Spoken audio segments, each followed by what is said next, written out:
साथियों को आज की इस प्रेस कॉन्फ्रेंस में मेरे साथ में हमारे आम आदमी पार्टी के महेंद्रगढ़ विधानसभा के block in charge Manoj ji, block in charge Krishna KD रिवासा जी, ब्लॉक इंचार्ज सुरेश जांगड़ा जी और हमारे पार्टी के युवा साथी भाई राकेश जी दुलोट से।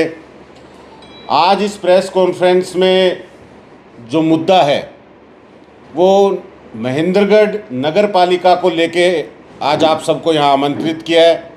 महेंद्रगढ़ नगर पालिका के लगभग 2 साल जो चुनाव के बाद में नवनिर्वाचित चेयरमैन जी की अध्यक्षता में सभी नवनिर्वाचित पार्षदों की अध्यक्षता में जो अब नगर पालिका चल रही है उसके 2 साल पूरे होने जा रहे हैं। 19 जून को 2022 को नगर पालिका का चुनाव हुआ था और 22 तारीख को नतीजे आ गए थे। 2 साल के अंदर नगर पालिका में किसी भी तरह का कोई भी काम नहीं हुआ। आज महेंद्रगढ़ शहर में सड़कों की हालत अगर आप देखेंगे तो रोज़ हमारे शहरवासी नगरवासी शिकायत कर रहे हैं, सड़कों में गड्ढे हैं, धूल उड़ रही है, व्यापारियों को परेशानी हो रही है, नागरिकों को आने जाने में परेशानी हो रही है, लेकिन नगर पालिका किसी भी तरह से जिम्मेदारी लेने में विफल रही है। आज अगर आप बात करेंगे कि किसी भी तरह के विकास कार्य नगर पालिका में इस 2 साल के अंदर एक भी दिन किसी भी तरह का कोई भी काम नहीं किया गया। 2 साल से लोगों को इंतजार है कि भारतीय जनता पार्टी ने चुनाव के वक्त जो घोषणाएं की थी, जिस तरह के वादे किए थे कि आज शहर के अंदर अगर भारतीय जनता पार्टी का चेयरमैन चुना जाता है तो वो विकास की झड़ी लगा देगा, शहर को जगमग करेंगे, शहर को सुंदर बनाएंगे, तो कोई भी विकास कार्य इस 2 साल के अंदर नगर पालिका के सभी पदाधिकारी, सभी निर्वाचित हमारे सदस्य करने में नाकाम रहे हैं। आज आप देखेंगे कि नगर पालिका के अंदर जो मुझे सुनने में आया है कि लगभग 2500 लाइटें जो आई हुई रखी हैं, लेकिन हमारे चेयरमैन साहब और सभी सदस्य ये जवाब नहीं दे पा रहे। बार बार जो मैं देख रहा हूँ कि मीडिया से भी वो रूबरू होते हैं या अपने जब भी वो बयान जारी करते हैं तो बेबस नज़र आते हैं। कोई भी काम अब तक उनको टेंडर नहीं दिया गया, अब तक उन स्ट्रीट लाइटों के लिए जगह नहीं देखी जा सकी और आज तक वो स्ट्रीट लाइटें लग नहीं पाई हैं। काम की अगर छोड़ भी दें कि हम मान लेते हैं कि इनके बस का काम नहीं है, ये बार बार कह भी रहे हैं कि हम मजबूर हैं, अधिकारी हमारी बात नहीं मान रहे हैं, या भारतीय जनता पार्टी के जो सरकार है उसमें हमारी चल नहीं रही है, किसी तरह का बजट हमें नहीं मिल रहा है, तो इसके बाद भी अधिकारियों की मनमानी जो नागरिकों के लिए एक बड़ी परेशानी बनी हुई है। आए दिन आरोप लग रहे हैं कि नगर पालिका के अंदर अगर आप कदम रखते हैं और कोई भी काम की अगर आप वहाँ फरियाद लेकर पहुँचते हैं तो आपको भ्रष्टाचार का सामना करना पड़ता है। एनडीसी के बदले में लोगों को ज़मीनें खरीदने में, तबादले कराने में जिस तरह से भ्रष्टाचार, घूसखोरी का सामना करना पड़ रहा है, इतनी शिकायतें, इतना कुछ इस तरह की मनमानी होने के बावजूद भी हमारे चेयरमैन, हमारे जितने भी सदस्य हैं वो सारे के सारे बेबस नज़र आ रहे हैं। हम ये कहते हैं कि कहाँ जो चेयरमैन साहब ने जो वादे किए थे अब वो क्यों नहीं पूरे कर पा रहे। आप बेबस है, 2 साल का वक्त बीत चुका है, 5 साल के लिए आपको चुना गया है। 2 साल बीतने के बाद भी आप अगर नहीं कर पा रहे, आप समझते हैं कि मैं नाकाम हूँ, तो क्या आपको इस्तीफ़ा नहीं दे देना चाहिए? क्या आपको ये पद खाली नहीं कर देना चाहिए ताकि एक काबिल व्यक्ति जो ये सब कुछ संभाल सके, शहर वासियों की दिक्कतों को दूर कर सके, शहर में विकास कार्य करा सके, ऐसे व्यक्ति का चयन हो सके और नगर में जो विकास कार्य ठप पड़े हैं वो पूरे कराए जा सके। मैं कहता हूं कि कहाँ गए भारतीय जनता पार्टी के वो नेता रामविलास शर्मा जी, जिन्होंने पटका पहनाकर रमेश चेयरमैन जी को चुनाव में उतारा था और शहरवासियों से वोट की अपील की थी। हमें लगा था कि रामविलास शर्मा जी चुनाव हारने के बाद एक रास्ता निकाल रहे हैं कि शहर के अंदर विकास कार्य कराए जा सके, तो भारतीय जनता पार्टी का चेयरमैन बना रहे हैं। लेकिन 2 साल हो गए, रामविलास शर्मा जी ने कोई बयान नगर पालिका को लेकर जारी नहीं किया, किसी तरह के प्रयास उन्होंने यहाँ पे काम हो सके उसके लिए नहीं किए। और रमेश सैनी वो जो एक बेबस हैं, ऐसे ही रामविलास शर्मा जी भी आज बेबस नज़र आ रहे हैं। क्या ये साजिश तो नहीं रामविलास शर्मा जी की कहीं कि रमेश सैनी जी को वहाँ पर बिठाने के बाद जिस तरह पुराने चेयरमैन के साथ उनका विवाद रहा और पुराने चेयरमैन को उन्होंने कभी काम नहीं करने दिया, इसी तरह से शहर वासियों को सज़ा देने के लिए कि उनको हराने की सज़ा आज वो इस तरह से निकाल रहे हैं कि शहर में सभी काम रुके हुए हैं। शहर के लोगों को छोटे से काम के लिए भी बड़ी बड़ी कीमत चुकानी पड़ रही है, लोग परेशान है, कोई सुनने वाला नहीं है। तो इस चीज़ की जिम्मेदारी लेने के लिए आज रामविलास शर्मा जी क्यों नहीं आगे आते? हम कहते हैं कि हमारे जो एमएलए हैं, जनप्रतिनिधि हैं, उनकी भी पूरी जिम्मेदारी बनती है। अगर रामविलास शर्मा जी ने चुनाव में उनको पटका पहना दिया और जिता दिया और नगर पालिका का चेयरमैन बना दिया, तो आप क्यों चुप बैठे हैं? आपका क्या समझौता है इनसे? क्या आप रामविलास शर्मा जी के सहयोगी या साथी हैं, उनसे मिले हुए हैं? क्या महेंद्रगढ़ की जनता से आपने वोट नहीं लिए? आपका क्यों नहीं नगर पालिका की आवाज़ उठाते? एक भी दिन ऐसा बता दे जब रावदान सिंह जी हमारे विधायक नगर पालिका के अंदर गए हो, आम लोगों की शिकायतों का निपटारा करवाने का प्रयास किया हो, कभी भी अधिकारियों के सामने आम लोगों की समस्याएं रखी हो, आज तक कभी चेयरमैन से बातचीत करके यहाँ पे विकास कार्य शुरू करवाने के लिए प्रयास किए हो? ये तीनों के तीनों लोग पूरी तरह से जिम्मेदार हैं।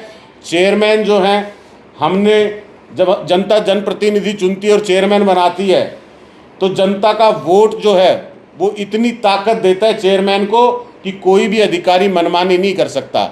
लेकिन अगर रमेश सैनी जी हमारे चेयरमैन ये समझते हैं कि उनके सामने मनमानी चल रही है और वो किसी भी तरह से उन लोगों पर अपनी बात मनवा नहीं पा रहे या उनसे काम नहीं करवा रहे, नाकाम रह रहे हैं, तो मैं कहता हूं कि आपको इस्तीफ़ा दे देना चाहिए।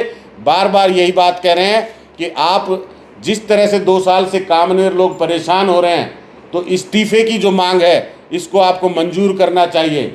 लेकिन जब तीनों लोग कुछ नहीं कर रहे, तो शहर वासियों की ये मजबूरी है कि अपनी आवाज़ उठाएं, किसी तरह इस शहर के अंदर विकास कार्य हो सके, किसी तरह हमारे लोगों को जो भ्रष्टाचार का सामना करना पड़ रहा है वो रुक सके, किसी तरह जो समस्याएं लोगों। एक और बड़ी समस्या कल आज मैं अखबार में देख रहा था, दैनिक भास्कर की एक न्यूज़ लगी आज, कि बहुत सी कॉलोनियां जो पहले अप्रूव्ड हुआ करती थी आज अनअप्रूव्ड कर दी गई है जब उनका ऑनलाइन डाटा चढ़ाया गया है। तो जिन लोगों ने अप्रूव्ड कॉलोनी में अपनी मकान, अपने प्लॉट लिए, आज वो अनअप्रूव्ड कर दिए गए। अब जब लोग जा रहे हैं और अपनी फरियाद लेके, तो उनसे घूसखोरी की जा रही है, उनसे पैसे वसूले जा रहे हैं और उसके बावजूद काम भी नहीं किया जा रहा। तो इस पर कहाँ ध्यान है? 75% से ज़्यादा आबादी, मैं उस खबर में देख रहा था कि आज अनअप्रूव्ड हो गई है। लोगों ने जिस कीमत में आज प्लॉट लिए, उनके प्लॉटों की कीमतें कम हो गई हैं क्योंकि वो अनअप्रूव्ड हो गए हैं। तो इन सभी समस्याओं को देखते हुए आम आदमी पार्टी के सभी साथी कभी भी जनता की आवाज़ उठाने से पीछे नहीं हटते। हम लोग कल यानी कि सुबह 10 बजे नगर पालिका का घेराव करने जा रहे हैं और इसमें सभी नगरवासी, जो पीड़ित नगरवासी है, जिनको ये समस्याएं हो रही, जो आम लोग आज इस समस्या को झेल रहे हैं सुबह से शाम तक, उन सबको साथ में लेके नगर पालिका के चेयरमैन जी से इस्तीफ़ा मांगेंगे और उनको ये कहते हैं अगर वो काम कर सकते हैं तो 1 सप्ताह के अंदर, जब तक कि आप 22 तारीख को जिस तरह से आपने नगर पालिका की कमान संभाली थी, जिस दिन आप नगर पालिका के चेयरमैन चुने गए थे, तब तक अगर आप कोई जवाब दे सकते हैं कि क्यों नहीं आप कर पा रहे और आगे करने का कोई आश्वासन दे सकते हैं तो दीजिए, वरना ये संघर्ष जारी रहेगा। और हम ये कहते हैं कि नगर पालिका की मनमानी अब और नहीं चलेगी। आम आदमी पार्टी इस शहर के लोगों से, हमारे नगरवासियों से, सभी से अपील करती है कि ये राजनीतिक मुद्दा नहीं है, ये जन समस्या है।